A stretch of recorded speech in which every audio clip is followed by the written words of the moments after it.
Travis Gales was serving as the top health official of Montgomery County, Maryland, when the COVID-19 pandemic arrived. His mission was simple in regard to the county's 1 million residents. Keep them well and keep them from dying.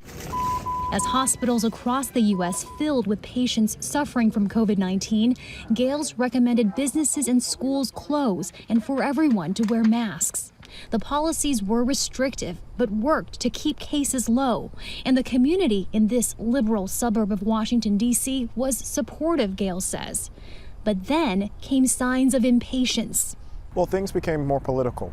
The discussion moved from, hi, good morning, here's where our cases are, here's what the test positivity rate is, and those kinds of things, to, well, things are different. Why can't we do this activity? And why is this particular thing closed? And why is this jurisdiction open? And why aren't we open?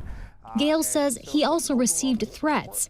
In emails shared with Al Jazeera, Gales was called a power-hungry loser and an enemy of the people and will be dealt with accordingly.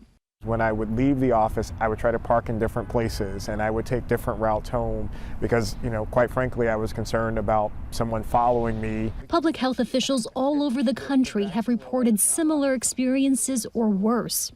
Exhausted from long hours of work, then targeted by members of their own communities for recommending unpopular but life-saving mandates. A year and a half into the pandemic, hundreds have called it quits. And we just can't have people in public service being threatened for doing their jobs. Maryland State Senator Ron Young has proposed making threatening a public health worker a crime. But the trend in most of the country has been the opposite, with lawmakers in 32 states introducing 100 new laws to restrict public health actions, citing freedom of choice, and making it harder to enforce mask and vaccine mandates. It's happening to a great extent because of politics.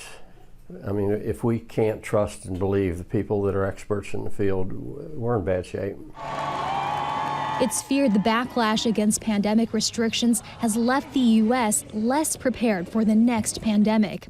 Gales, for one, is among the public health officers who have resigned. He leaves behind a county that, with his early push, now has among the highest vaccination rates in the country, but that still hasn't named his replacement.